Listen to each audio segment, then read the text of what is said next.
दोस्तों, वास्तु विद्या में आप लोगों का स्वागत है। हम आपके लिए भादो मास की शुक्ल पक्ष की चतुर्थी को किए जाने वाले गणेश चतुर्थी के व्रत कथा लेकर आए हैं। एक समय की बात है, धन की देवता कुबेर को अपने धन पर बहुत अभिमान हो जाता है। वह सोचते हैं, दुनिया में मैं सबसे ज्यादा धनवान हूँ, मुझे अपने धन का प्रदर्शन करना चाहिए।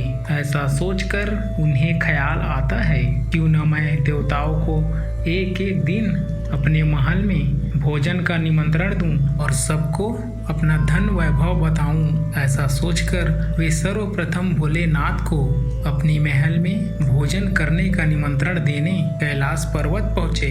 भोलेनाथ उनकी मनसा समझ गए। कुबेर का अभिमान समाप्त करने के लिए उन्होंने कुबेर से कहा, मैं आपका आमंत्रण स्वीकार नहीं कर सकूंगा, लेकिन मैं अपनी जगह गणेश को आपके साथ भेज देता हूँ। यह सुन कुबेर ने सोचा, मुझे तो अपना धन वैभव दिखाना है, भोलेनाथ नहीं तो उनके पुत्र ही सही। कुबेर हाँ कह देते हैं और गणेश जी को अपने साथ लेकर अपने महल पहुंचते हैं। महल पहुंचते ही कुबेर गणपति जी को अपना धन वैभव दिखाने लगते हैं। यह देख विद्या और बुद्धि के दाता गणेश जी कुबेर की मनसा को समझ जाते हैं।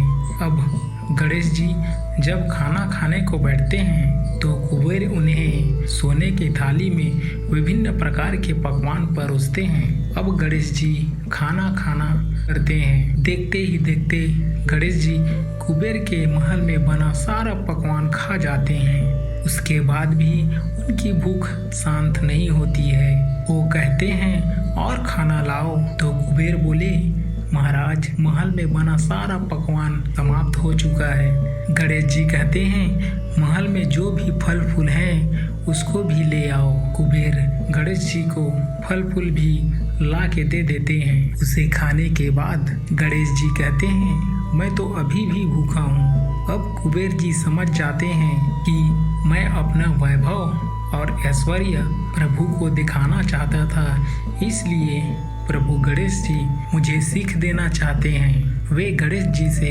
हाथ जोड़कर माफी मांगते हैं और कहते हैं कि प्रभु, मैं अब कभी भी नहीं करूँगा, उन्हें क्षमा कर। प्रभु गणेश जी कैलाश पर्वत के लिए निकलते हैं, क्योंकि गणेश जी ने बहुत सारा खाना खाया था, उनका वजन बढ़ जाता है।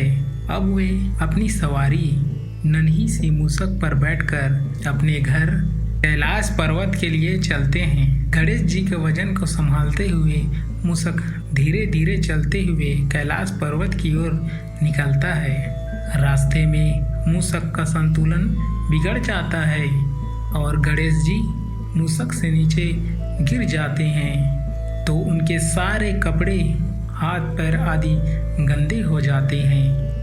गणेश जी उठकर आसपास देखते हैं कि कहीं किसी ने देखा तो नहीं। आसपास उन्हें कोई नहीं दिखता, लेकिन उन्हें कहीं हंसने की आवाज आती है। तब गणेश जी देखते हैं तो आसपास उन्हें कोई नहीं दिखता, लेकिन उन्हें हंसने की आवाज आती है। तब गणेश जी देखते हैं कि आसपास तो कोई नहीं है, फिर ये हंसने की आवाज किसकी है? फिर गणेश की नजर आसमान में चंद्रमा पर पड़ती है, जो उन्हें देखकर हंस रहे होते हैं। चंद्रमा को हंसता हुआ देखकर गणेश जी को क्रोध आ जाता है। वो चंद्रमा को क्रोध में श्राप देते हैं कि तुम्हें अपने सुंदरता पर बहुत अभिमान है, आज से तुम्हारा ये रूप नहीं रहेगा। गणेश जी के श्राप देते ही चंद्रमा कांतिहीन हो जाते हैं। यह देख चंद्रमा को अपने गलती का ज्ञान हो जाता है। वे गणेश जी से माफी मांगने लगते हैं। बार बार माफी मांगने पर गणेश जी का गुस्सा शांत होता है। वे चंद्रमा से कहते हैं, मैंने जो आपको श्राप दिया है वह पूर्ण रूप से समाप्त नहीं होगा, परंतु माह में एक दिन आप पर श्राप का असर दिखाई देगा। उस दिन आप किसी को भी दिखाई नहीं देंगे। तब से चंद्रमा अमावस्या के दिन चंद्रमा किसी को भी दिखाई नहीं देता। गणेश जी आगे कहते हैं, इसके बाद आपकी कलाएं बढ़ते जाएंगी और पूर्णिमा के दिन आप अपने पूर्ण स्वरूप में दिखेंगे। फिर पूर्णिमा के बाद अमावस्या तक आपकी कलाएं घटती जाएंगी।